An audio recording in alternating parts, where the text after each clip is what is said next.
आप ऊँट रखते हो, आजकल कहते हैं कि ऊँटों में बड़े जमीन में कोई ज्यादा कमाई वाली चीज नहीं है, तो खर्चा कैसे निकलता है? मेहनत करने वाला ऊँट का टाइम बहुत कमाई है। से गाड़ियाँ ही फैल है सारी। मैं तो ये कहती है टाइम पर 2-3 साल में यूरिया डीएपी की चोरी होती है। अच्छा, कांग्रेस का आता है वही कहता है और आता है बीजेपी का वही कहता है ऐसे तो, लेकिन हनुमान बेनीवाल की तरफ वोट दे रहे हैं, लालचंद मुंड को नहीं दे रहे हैं। मित्रों, एसएन में आपका स्वागत है। मैं हूं शिव कुमार तिवारी। इस समय राजस्थान में चुनाव नहीं है, लेकिन सरदार शहर में चुनाव है, क्योंकि यहाँ के दिग्गज नेता भवनलाल जी शर्मा के देहांत के बाद में उपचुनाव हो रहे हैं और 12 महीने के अंदर ही चुनाव होने वाले हैं। लेकिन चुनाव की गर्मियाँ जो है वो गाँव में जोरदार देखने को मिल रही है। शहर में लोग मान रहे हैं कि एक हवा चल रही है, एक सहानुभूति है, लेकिन गाँव में ऐसा नहीं। अभी हमने भाजपा की मीटिंग देखी है, राजेंद्र राठौड़ भी यहाँ पर मौजूद थे, बड़ी भीड़ यहाँ पर नजर आई, तो इससे साफ लग रहा है कि मामला बहुत आसान नहीं है। सहानुभूति जैसी चीज़ है यहाँ पर देखकर नहीं मिल रहा है।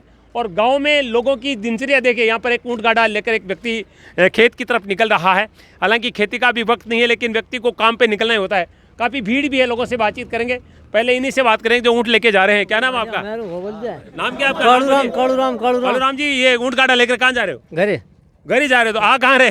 खेत से आ रहे हो। तो आपको पता है चुनाव होने वाले? हाँ। तो आपके मन में कैसा उत्साह है? उत्साह की है, खेती वाला काम कर लिया, बस वोट गिर दिया। अच्छा, खेती का काम तो कर रहे हो। ये बताइए कि वास्तव में गांव में समस्याएं क्या आप लोगों की, जो क्योंकि चुनाव तो बार बार होते हैं। समस्या मिट्टी को नहीं, यूरिया डीएपी को मिले किसानों ने। हाँ। अच्छा, आप ऊँट रखते हो, आजकल कहते हैं कि ऊँटों में बड़े जमीन में कोई ज्यादा कमाई वाली चीज नहीं है, तो खर्चा कैसे निकलता है? मेहनत करने वाला ऊँट का टाइम बहुत कमाई है। से गाड़ियाँ ही फैल है सारी। यानी कहना मतलब है मेहनत से काम चलता है, नेताओं से नहीं चलता। हाँ, नेताओं से नहीं, मेहनत से ही चलता है काम। हाँ, नेता किसी के घर पे बोरी नहीं गिरेगी। खुद ये सही बात है। ये कह रहे हैं कि नेताओं से काम नहीं चलता। ये देखिए, अबे आइए, अब हम जो बोले थे भी आए, अब आए, आप आए। सीधे इधर काफी भीड़ है, इधर आ जाए, सब लोग बातचीत कर रहे हैं। आइए, इधर आइए, युवा भी है यहाँ पर, बहुत सारे लोग आइए, बातचीत करेंगे। आइए, क्या नाम आपका भी बता? ज्ञानाराम जी, यही गाँव के? हाँ, यही गाँव। हाँ, तो आप बताइए क्या कहना चाहते थे आप? मैं तो ये कहती है टाइम पर 2-3 साल में यूरिया डीएपी की चोरी होती है। अच्छा। और नाके नेरे की गली है, बीच में डालते हैं। हाँ। बिम नकली है, असली है, जो भी है, जेब काट लेते हैं। इन हिसाब का भ्रष्टाचार चले। लोग 2-3 लाख रुपया भर के छोड़ दिया, 2 सालों डिमांड, 3 महीना नहीं हुआ है, पर लाइट नहीं मिल रही है। भ्रष्टाचार भी मचा रहे हैं। तो भ्रष्टाचार सारी पार्टियां करी है, तो अभी तो कांग्रेस का राज है। अच्छा, यहाँ पर तो हाँ हाँ हाँ चले। और क्यों राज? क्या लगता है ये भ्रष्टाचार कौन खत्म कर सकता है?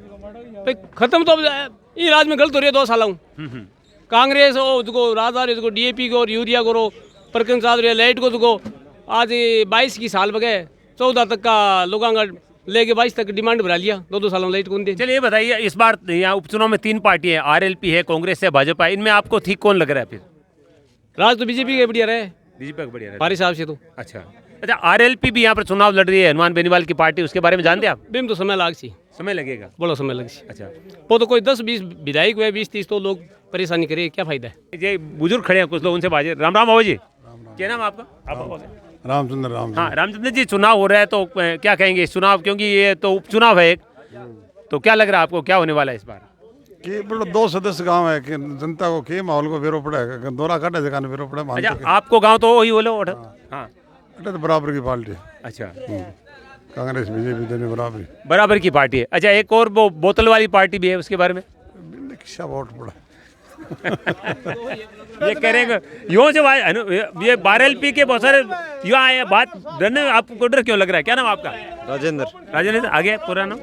राजेंद्र सारण। हाँ, राजेंद्र जी, यहाँ पर क्या लग रहा है आपको? आपके गांव में जो 3 पार्टियां चुनाव लड़ रही है, उसमें आपको कौन भारी लग रहा है यहाँ पर? बारी तो कांग्रेस ही है बेटा। अच्छा। बाद में बीजेपी, बाद में आरएलपी। अच्छा, आरएलपी को तीसरे नंबर पर मान रहे हैं? जीवनदेसर में। अच्छा, तो आपको लग रहा है कि तीनों पार्टियों में टक्कर होने वाली है? यहाँ पर टक्कर होगी। अच्छा, तो अभी जो आप मीटिंग में थे, मैं देख रहा था, नहीं चाय नहीं दीजिए, आप चाय पीजिए, मैं दे रहा हूँ आपको। ये बताइए कि जो अभी यहाँ पर मीटिंग हुई थी, तो ये अशोक जी कह रहे थे कि मैंने इतनी बार चुनाव लड़ा है, मुझे कभी जीता तो भी आप लोगों ने एमएलए नहीं माना। क्या ये सही है? सही किए साहब है, ये खड़ा हुआ है, नयो चेहरो आवे ही कोई नहीं, कोई नयो चेहरो ले आओ, बाद में कोई मुद्दे की बात हुए। अच्छा, यानी नया चेहरा देखना चाहते थे इस बार? हाँ, हाँ, दोनों पार्टियां में नयो चेहरा देखना था। अच्छा, जो तीसरी नई पार्टी है, उसके बारे में ज्यादा रुचि नहीं है लोगों की? है बहुत है। बहुत है यहाँ पर। हाँ यहाँ पर आप बताइए। RLP की रुचि है हमारी। रुचि है आपकी? आगे आइए, थोड़ा आगे आइए। युवा आपका नाम क्या है आपका? मादाराम। हाँ माधवराम जी, तो बताइए कि जैसा अभी राजेंद्र राठौड़ ने कहा था कि लोग इस पार्टी की तरफ कोई ध्यान नहीं दे रहे। सब नेता ही कहते हैं, लेकिन कांग्रेस का आता है वही कहता है, और वो आता है बीजेपी का वही कहता है। ऐसे तो लेकिन हनुमान बेनीवाल की तरफ वोट दे रहे हैं, लालचंद मुंड को नहीं दे रहे हैं। अच्छा अच्छा अच्छा। हम बोतल की तरफ और RLP हनुमान बेनीवाल को दे रहे हैं। ये कह रहे हैं कि हम RLP को नहीं दे रहे हैं, हम हनुमान बेनीवाल को दे रहे हैं। और हनुमान बेनीवाल संघर्षपूर्ण व्यक्ति भी है, ये उनसे पूछना ही नहीं है क्योंकि उन्होंने चिन्ह भी लगा रखे। क्या नाम आपका? दौलतराम। हाँ दौलतराम जी, क्या टक्कर मानते हो आप इस बार इस उपचुनाव में? थोड़ी टक्कर लग रही है। अच्छा। RLP थोड़ा खेल बिगाड़ रही है, ये तो बीजेपी इस बार निकलती, लेकिन RLP वाले 20-25 हज़ार वोट ले जा रही है। नहीं तो हम तो ये सुन रहे हैं कि RLP का जो वोट टूटेंगे वो कांग्रेस के टूटेंगे। नहीं नहीं नहीं, वो ज़्यादा भाजपा है। भाजपा वो थोड़ी 70% भाजपा का है। कोई कोई गांव में ज़्यादा बीजेपी का है। हमारे गांव में टूट रही है 200 वोट, वो भाजपा की टूट रही है। भोजूसर में 350 वोट कांग्रेस का टूट रही है, 50 वोट बीजेपी का टूट रहा है। कोई कोई गाँव में ज़्यादा बीजेपी का टूट रहा है, कोई में कांग्रेस है। अलग अलग माहौल बन रही है। अच्छा अच्छा। वो थोड़ा टक्कर में हो गया, वो नहीं होता तो भाजपा निकलती। अच्छा, अब आप क्या माने, टक्कर होगी तीनों में? नहीं, RLP में तो वोट तो आएगा 20 या 30 हज़ार बीच में आएगा, लेकिन टक्कर नहीं है। टक्कर तो बीजेपी और कांग्रेस की है। चलिए, इनका मानना है कि 25-30 हज़ार वोट तो लेगी RLP, लेकिन टक्कर नहीं है। टक्कर कांग्रेस और बीजेपी में है। आप देख रहे हैं यहाँ पर अभी एक मीटिंग हुई थी, बहुत सारे युवा भी मौजूद हैं। और कोई कहना चाहेंगे कुछ? आप आएंगे? अगर बोलना तो आ सकते हैं आप लोग, कोई भी अपनी मन की बात करिए तो। चलिए, आप मेरे साथ आए, वहाँ पर कुछ लोग बैठे हैं, उनसे बातचीत करेंगे अपन। मैं इस समय जीवनदेसर गांव में हूँ, सरदारसर विधानसभा क्षेत्र में। सरदारसर से ये गांव बिल्कुल करीब में है और अभी बहुत सारे लोग यहाँ पर बैठे हैं, बुजुर्ग हैं गांव के, उनसे बातचीत करेंगे। राम राम साहब, आपसे तो मैंने बात की थी पहले।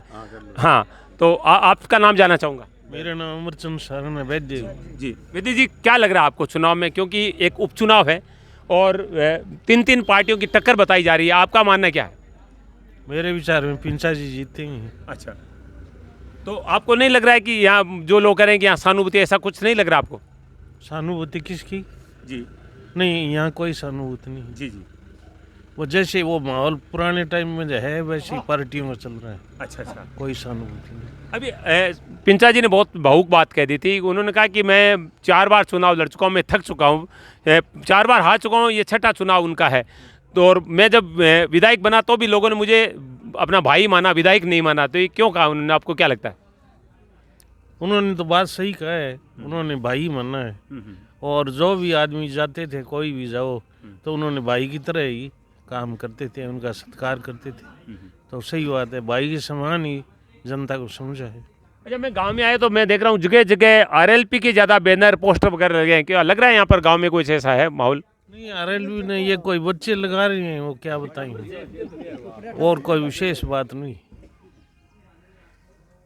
बच्चे मतलब बच्चों में ज़्यादा है, बुजुर्गों में पार्टी को लेकर नहीं है ज़्यादा। हाँ बाबू जी, आपको क्या नाम है सर? राम सिन्हा। हाँ राम सिंह जी, आपको क्या लग रहा है यहाँ पर? मैं तो पिंचन ही जिताना चाहूँ, जित्या तो और मैं जी सिन्हा जी अगले किस्मत है रहा। अच्छा, हाँ हाँ, बस 2.5 टिपा वो मैंने कर दिया, मैं तो इतना ही बोले करूँ। आप देख रहे हो यहाँ पर बहुत सारे बुजुर्ग लोग बैठे हैं और इन लोगों का यही मानना है कि पिंचा अच्छा व्यक्ति है और उन्होंने सही कहा है। बोले हम अगर उनके घर गए तो उन्होंने हमें भाई के रूप में ही माना है, वो नेता वाली जो फीलिंग उन्होंने कभी लोगों के सामने व्यक्त नहीं की है। तो आज यहाँ पर एक मीटिंग भी हुई थी जिसमें काफ़ी भावुक बातें राजेंद्र राठौड़ ने भी कही और अशोक पिंचा ने भी कही। और इस गांव में देखकर लग रहा है कि भारतीय जनता पार्टी के प्रति लोगों का लगाव ज़्यादा लग रहा है। अलग अलग क्षेत्रों में अलग अलग पार्टी के प्रति लोगों का रुझान लग रहा है। कुल मिला के कहा जा सकता है कि सरदारसर विधानसभा के इस उपचुनाव में त्रिकोण संघर्ष हो सकता है।